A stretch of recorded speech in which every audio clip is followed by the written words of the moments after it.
Hello magical people, welcome to this video, and in this video I'm going to show you my brand new tarot deck. It's not super new, it's like a month old. I've been using it for a month and I'm going to give you my impressions of it. I even put the band that it came packaged with back, and we are going through that in a moment. So this is the Divine Feminine Tarot deck by Cocorina, which I have the website here if you want to check it out. That being said, I didn't buy from the website. I bought from one of the official distributors they have listed on their website, the one that is in my country, because it's just easier on terms of the taxes I have to pay buying from them as opposed to buying from the site, and they are an official distributor, so it's fine, okay? But you can buy that on their website. If I'm not mistaken, they're from Greece, so you just go there, cocorina.com, and you can get yours. As you can see, it's a beautiful like gold foil thing. This is how it came packaged. This deck box with these bands and this seal here, which I don't like to break, so I just take things like this and I save it on one of my drawers.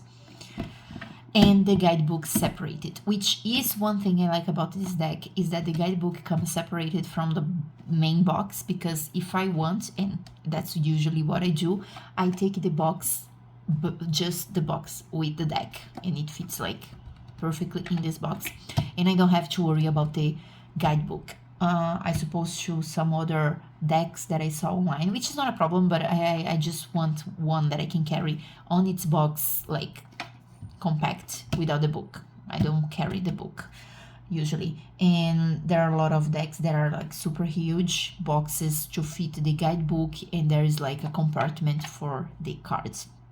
I don't really like that, because I want to my boxes to carry only my decks, and if I feel like it, I can take the book, but I usually don't feel like it. Let's take a look first at the guidebook, and as we go through the deck, I'm going to tell you a little bit more why I chose this specific deck to be my first bought deck, because I think I mentioned that in other videos.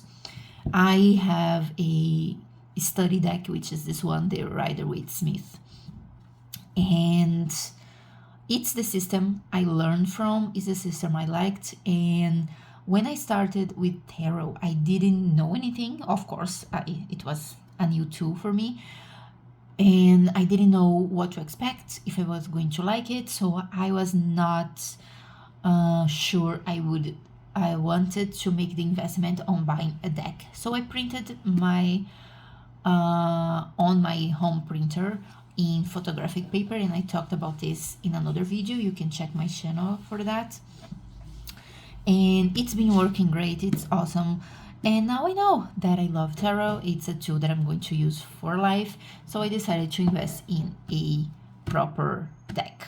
But this thing is going to stay with me. I love it, and I'm not getting rid of it. I'm actually going to leave it here somewhere on the corner, because I may want to refer to the symbolism as we flip through this deck. Let's look at the guidebook first. And again, the guidebook has the gold foiling, just as the cards, just as the box. It's really beautiful. It's in better state than my box, because I keep throwing this box around and taking it with me everywhere, so some of the gold is coming out. It's normal, it's okay, I'm not mad about it. I've been really using this one, so yes. And this one is in better condition because I'm not carrying it as much, and I just took it out, but I keep it in a plastic sleeve to like keep it safe and don't scratch or anything. So I just took it out because of the glare of the light, as you can see. But yeah, and the guidebook, it comes with some introduction about tarot. You have the page of contents to look at. We have some history about tarot, how to prepare and take care of your deck. We have some spreads, which I marked. Is one of my markers here is for the spreads, because I like to try on the spreads they give us. And then I marked all the groups of cards. So I have Major Arcana, Cups, Swords, Pentacles, and Wands here, so I can flip very fast through each page or each section. And I'm not going very deep on this, I'm just going to show you how they show the cards. So you have the image of the cards here in a oval shape with number or symbol and name. And then you have keywords, a short sentence, phrase, description of the card situation thing going on, and a paragraph with meanings and symbolism and some interpretations. And that's the case for every single card. Doesn't matter if it's a major or a minor arcana. That's the guidebook. It's really good.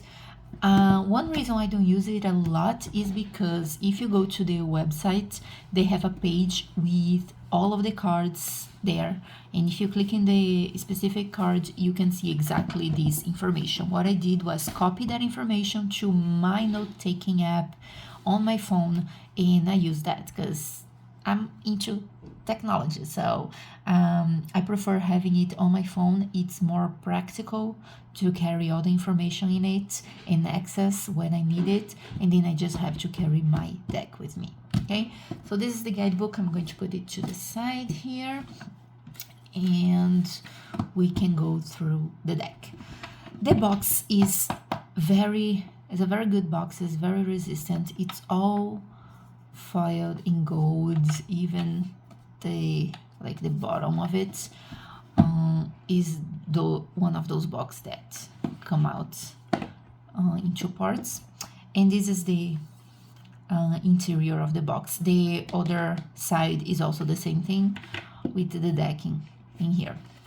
I'm just going to put it to the side, and I'm going to get a little bit close so we can see the cards better. When I was looking for a deck, as I said, this is my first official bought deck, because the other ones I printed them myself. And when I was looking for a deck, I wanted something that I would connect with the imagery. It didn't need to be perfectly a Rider-Waite-Smith clone, but I like the symbolism, so I wanted the same kind of image system going on, and this one has it.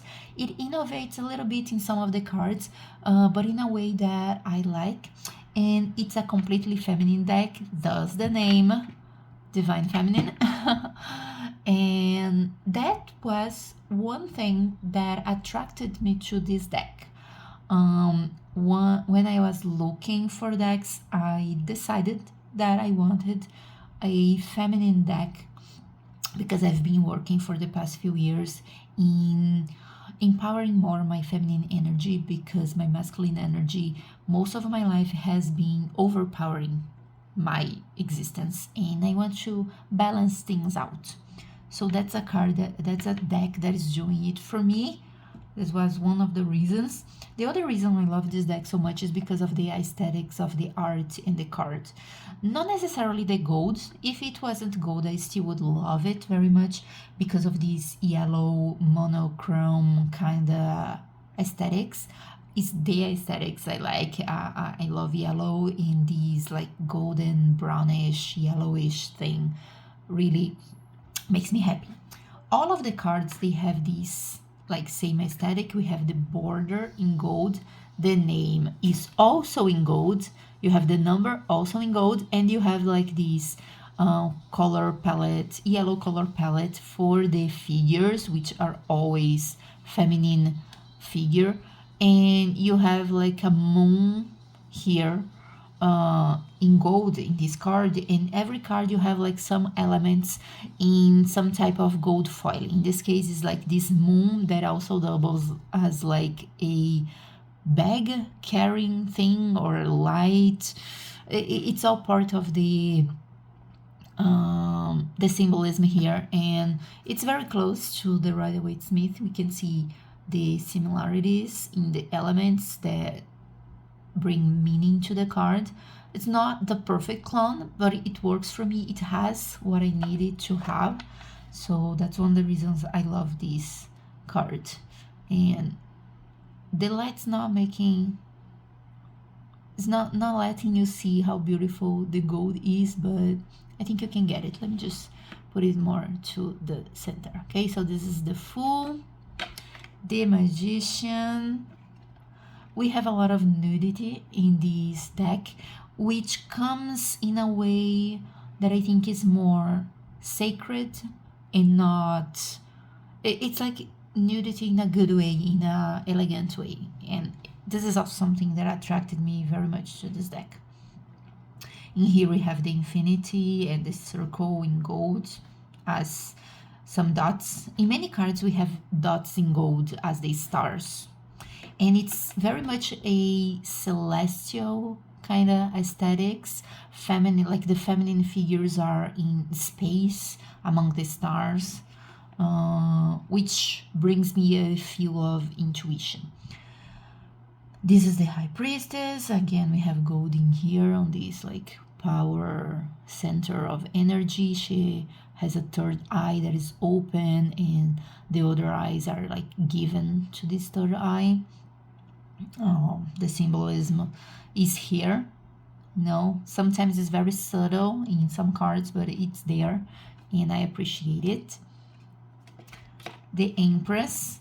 Oh, another thing I love this deck for is on some cards that I usually don't connect with, it made me like the card, like connect with the card. One of them is this High Priestess. This is like the traditional RWS that I learned from, and this is a lot of mother energy that I feel here, which I've been learning to connect with. I'm a little bit not very aligned with the mother energy, but this one, even though it has like elements of that energy, it is so subtle, it's more elegant, so I feel like I can connect better with the energy of the card with this image than I was with this image here. So that was something, and it happens in other cards too. I may point it out as we go, but this is another reason why I love this card. So I have the Empress, and this is like the darkest color we're going to see in this deck, like this brownish orange. Everything else is like more like in these yellows and browns here. The Emperor, and even though it's a feminine deck, I can sense the masculine energy in this one. Like her hair is very contained, very structured, her pose, her expression. You can sense the masculine energy in here, even though it's like a feminine deck. So there you have it. This is the card. The Hierophant, another card that I don't connect with usually in my other deck, in my Rider-Waite-Smith, but in here it's, for some reason I like it. I like how it's portrayed and it works for me. We have golds like in some points, as always. The Lovers, I love this Lovers card. It's showing me like the day and night, the opposites but a complement, like the moon needs the sunlight, like the difference between day and night, the choice, the changes. There is just a lot in here that I think was brilliant. So you see, it's not traditional Rider-Waite-Smith. They innovate a little bit in this deck in what you can remember from the traditional I'm talking about, but the ones that they innovate a lot on, they make sense. At least to me, they really make sense. That's a reason why I love these cards so much. Another one, the Chariot. I love the unicorn here. She seems like calm, just enjoying the passage, the victory. Yeah, I like this. And again, super celestial thing going on. the strength. This one doesn't have the gold foil in the infinity symbol as the magician, which I think they could have done, but it's beautiful anyways. The Hermit, my favorite of all cards. This is usually one card that determines if I am going to like a deck or not, if I'm going to want a deck or not. If the Hermit card doesn't speak to me, I'm not getting the deck, because it's my favorite card. If I don't like this card, the whole deck is like, it's just not a deck for me. It's also my birth card, so I need this card to be what I want it to be. And I like this one. I like how she has like the hoodie, but she's not all covered, but it kind of, you know, you get the sense that she's collected, that she's looking to herself. She, in this case, she's looking to the moon, which to me is like looking to her inside, and she has the light here. So yeah, I love it. And I've been putting the cards in the wrong sides. Let me just... this Wheel of Fortune is a very busy card, but it just works. I think at least that it works. It's beautiful. It's busy, but it's beautiful. I like the idea of the sun and the moon. I love the snake here. Snake is an animal that I really connect with. So when it shows up and it's like very well designed in cards, in books, in anywhere, I just love it. We have some gold in the circles around the wheel, in the like these points. The Justice. I like how she's focusing on the scale, like on the balance, and her sword is down, but she's holding it. She's ready to use it. She's just not, you know, focusing on that, but it's there. She's going to use it if she needs to. I love that. The moon is also great here in gold foil. And the crown, like the enlightenment. This is a hanged, this is called Hanged One. It's not a hangman, but it's one card that I love in here. Which, what I love the most about it is that she's being hanged by her own hair. And to me, it's like, it's her ego, it's her, like, it's herself. She is being hanged by her own, like, thoughts, things that are represented here by her hair. So that's one thing I love about this card.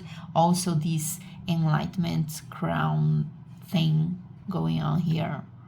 Great symbolism for this card.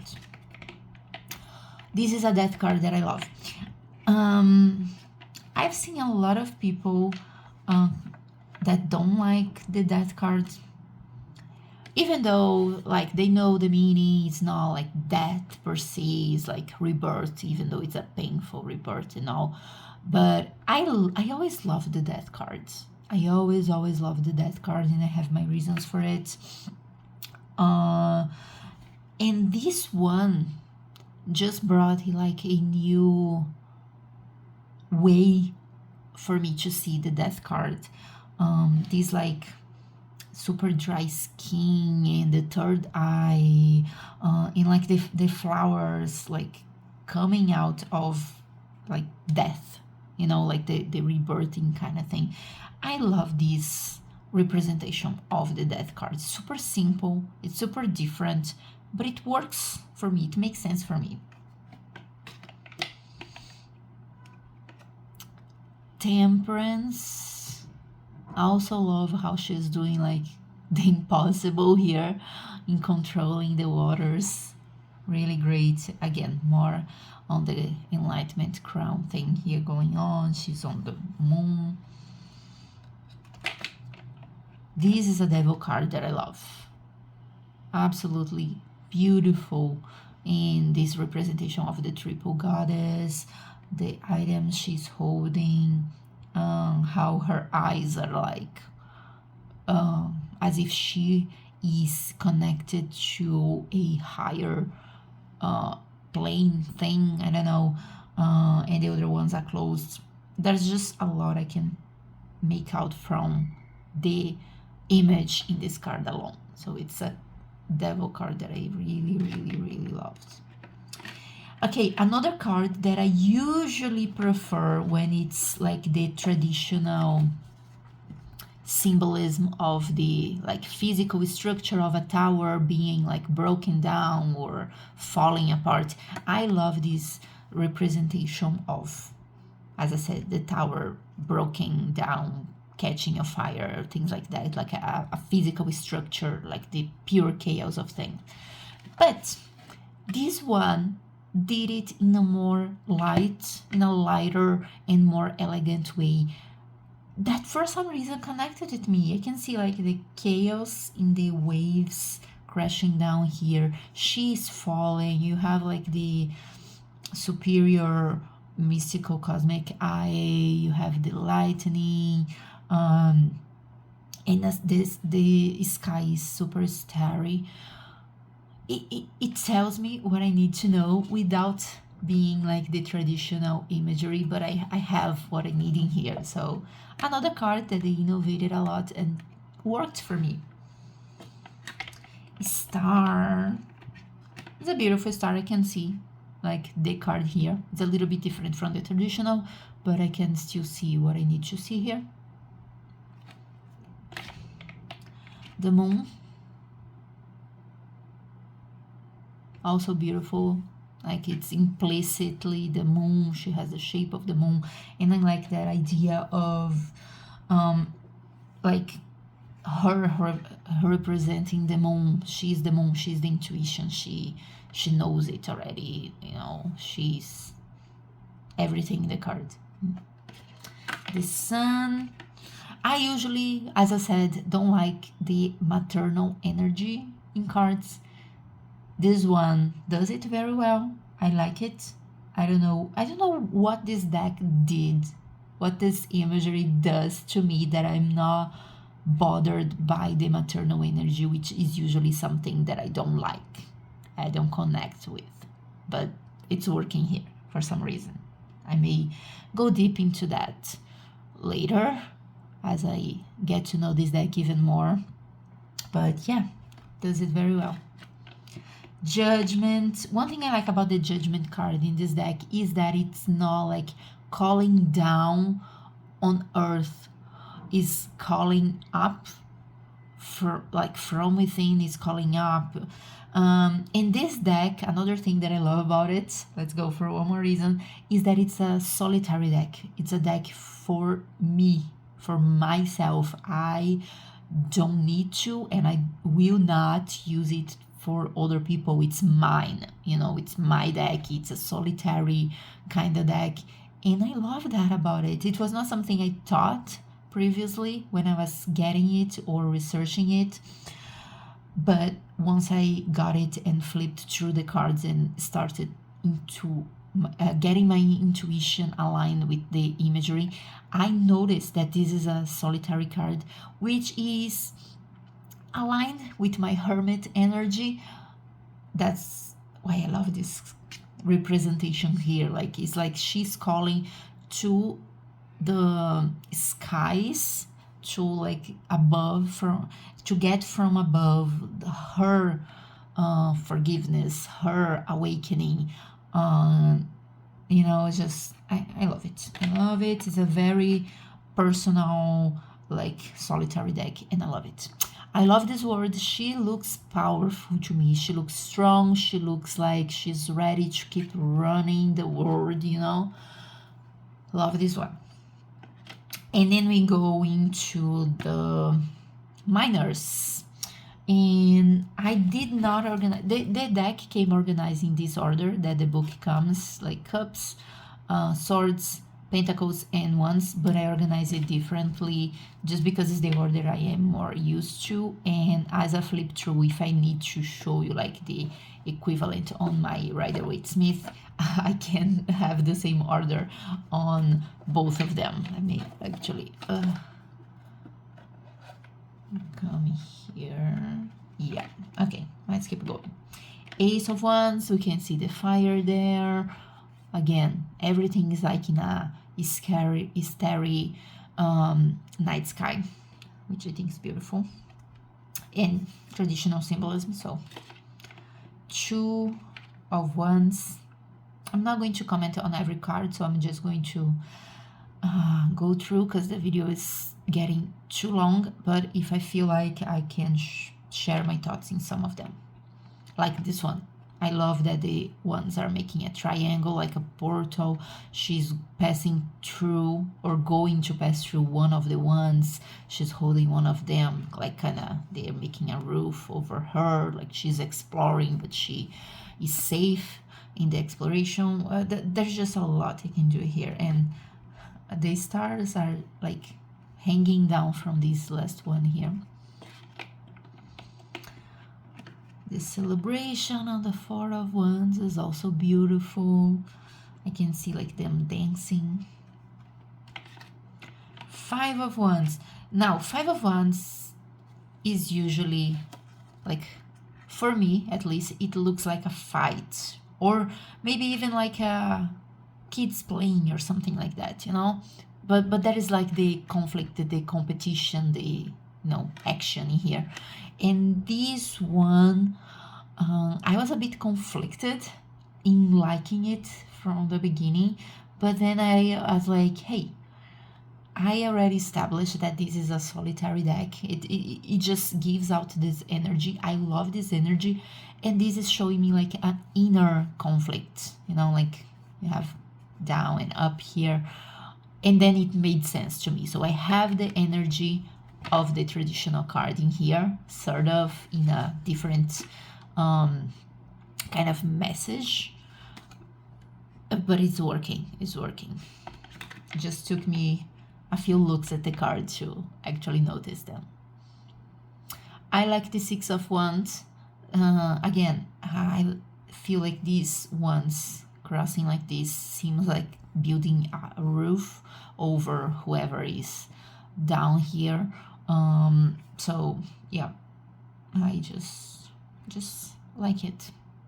It gives me what I want it to give me. Seven of Wands, prepared here to fight. Eight of Wands, I like how they put a figure among like between the wands here, so you can see ones coming from one side, from the other side, and some are in front of her, some are behind her, so I can see the movement in here. But now I have some extra symbolism, some extra images here to interpret from. Nine of Wands, love her crown, she's beautiful. And 10 of Wands, I can see the responsibility here. I can see like she's holding all the wands and all, but it's so much lighter. It seems so much more comfortable. I just love it. Page of Wands, with all the energy, she's focusing on learning from it. We have a few witches in this deck on the knights. This is one of them. I have some little bats in here, which are great, beautiful, with skulls. The Queen and King of Wands. So the Queen has a lioness and the King has a lion. Again, so you have elements to keep like the masculine energy of the card coming through, even though it's just a feminine deck. And they kept the names, which I'm okay with. I like it, no problem with it. And then we get to the cups. Kinda close to traditional cups card when we talk Rider-Waite-Smith, just kind of going for the same vibe. Two of Cups, we have some mermaids on the cups. It's not overdue. Some cards are mermaids, some are not. This one are. We have the symbolisms come true. Three of Cups. We see the celebration, but it's more contained, collected, more calm. As I said, it gives me some hermit solitary vibes, which I love. I cannot explain how much I connect with it. I love it so much. Four of Cups and 5. Again, giving me what I need from the symbols in a different way, in a lighter way sometimes, in a more elegant way sometimes. The 6 of Cups, I see it clearly looks like a child to me, and she's like dreaming, and the waters are like flowing wild from the cups, which gives me like the sense that she's having wild dreams. Maybe not all good, maybe not all bad, but things are happening here, which gives me that nostalgia vibe that I love. One of my favorite cards in the deck. I love that she is in one of the cups. She's one of the choices. She can choose herself. It's one of the possibilities. Love, love, love this. 8 of Cups. Okay, so she's going away. She's on her broom, going away. She's has like the moon energy that's recoil and think and reflect about things. And I like how she's not leaving the cups behind. She's not like holding the cups, so it's like she doesn't mind the cup so much, but she's not leaving them behind. She's taking like a little bit of it with her as her experience. 9 of Cups. You can totally see a 9 of Cups here if we compare to the traditional. If I can find it, I can totally see that energy coming through. 10 of Cups. Also, as I said, again, a solitary deck, but it still gives me what I needed to give me, and I love it.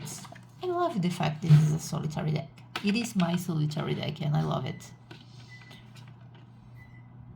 Page of Cups, another mermaid. You can see the little fish here. The waters are like flowing.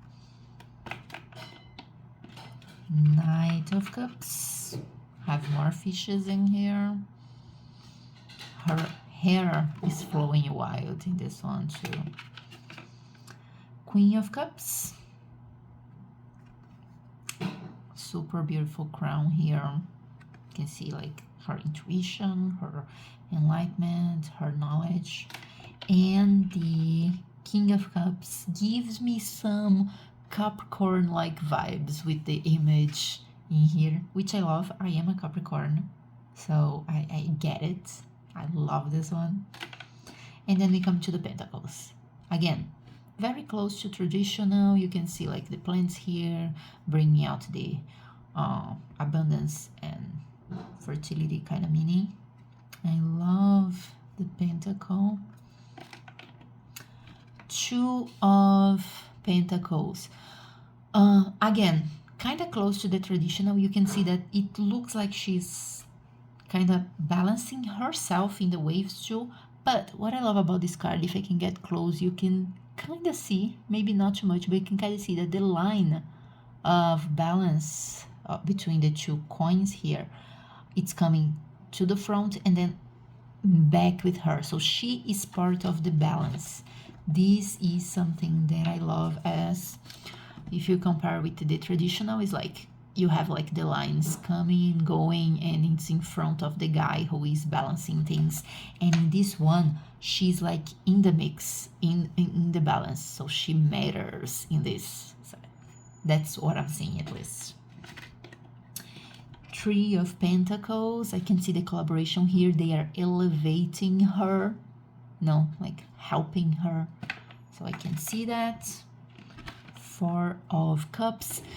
I like this 4 of Pentacles. I like this 4 of Pentacles because as opposed to the traditional one, this looks more like hoarding to me. Of course, sometimes I interpret these as not just hoarding, but valuing, taking care of what you accomplished, of what you got, of the material things you were able to get. And in this one, I feel even more that energy. Like she's taking care of it. She's kind of bound to it, so you can see like kind of the hoarder kind of meaning, but she's calm, she seems collected, she knows the value of the things she have, so she's taking care of it. And I love that for this card. The Five of Pentacles, she has like a portal behind her to like things, to other things she can get. I can kind of see here, like they have like this vitriol church thing behind. They can go in, she can go in here too. She's not there, and she's like holding herself somehow. Maybe she's feeling pain, so I can see the conflict in this one, but it's lighter, it's toned down, which again, one thing I love about this deck. Six of Pentacles, you can see that she is sharing things that are kind of being balanced here. She's like trying to balance by sharing things. So Seven of Pentacles, you can see all the like abundance around her. She invested time and resources, and she's going to get it, you know. Oh, this is my favorite Eight of Pentacles from all the decks I have ever seen online or in person or whatever. I love the idea of the spider for the Eight of Pentacles, because when I think Eight of Pentacles, I think spider energy, like hardworking and doing it again and again and keep going and, you know, doing beautiful things with that effort you put in. So it's totally spider energy. Nine of Pentacles. I have all the abundance here, all the riches, birds, everything awesome. And Ten of Pentacles, again, another card with some maternal energy, motherly energy that I don't really like or connect with, but works in this deck. For some reason, they did it in a way that I am connecting with it. I don't know. I can't explain. I don't know. Page of Pentacles. You can see the growth here. Focus on the on the coin. Another witch. Knight of Pentacles. I love, let me take these ones like this so it's easier for me to get them. Queen of Pentacles. I love the little like bunny hair thing, which for me are like fertility, the ultimate fertility symbol, and I like how it's symbolized in here. King of Pentacles. I feel so much power in her as the King of Pentacles. Just love it. Again, an ace that is very attuned with the Rider-Waite-Smith. Two of Swords. Very traditional. Three of Swords. Okay, I said it. This is another card that if I don't connect with it in the deck, I'm not getting the deck, because it's not going to work for me, because it's an energy that I know is an energy that I learned from a lot.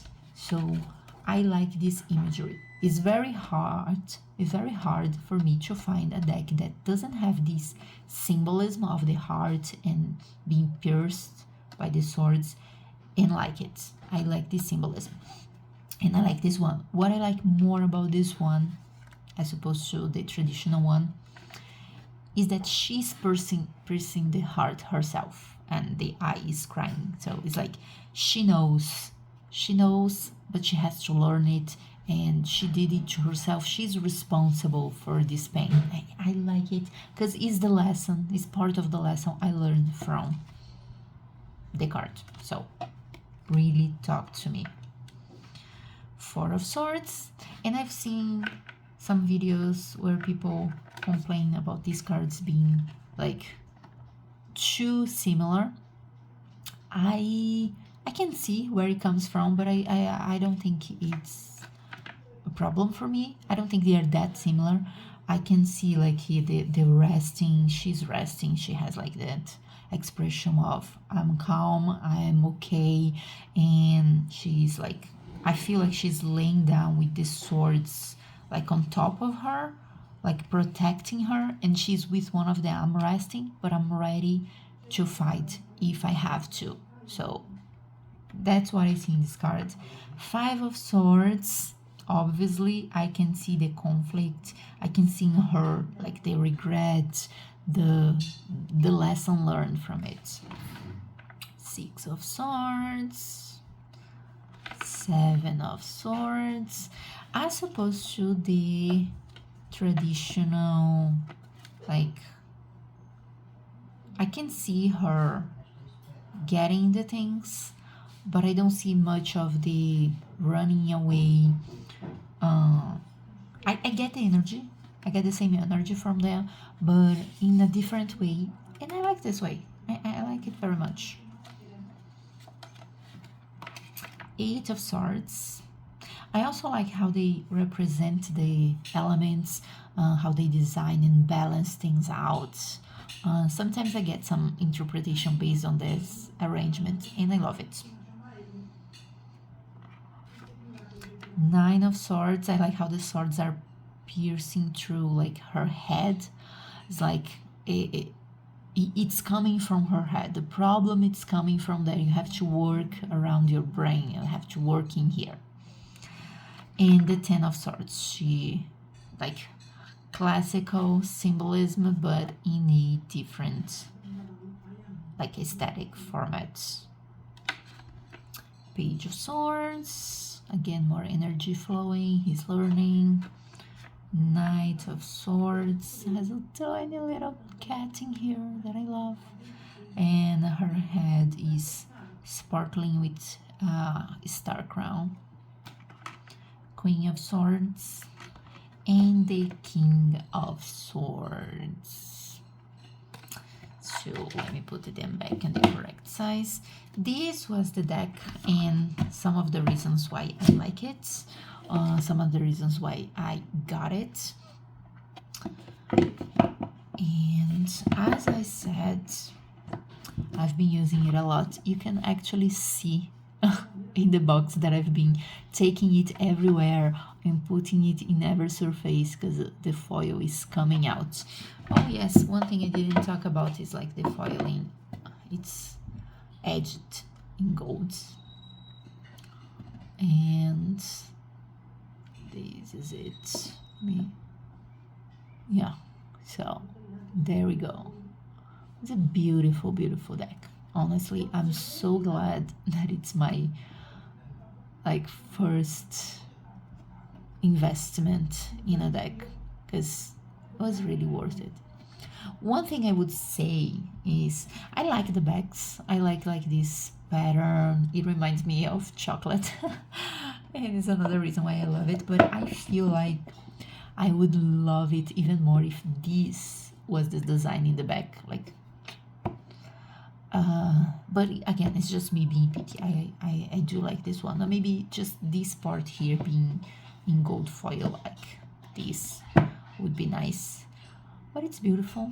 Anyways, I like it. It's not a problem for me. And as you saw, the interior is like this.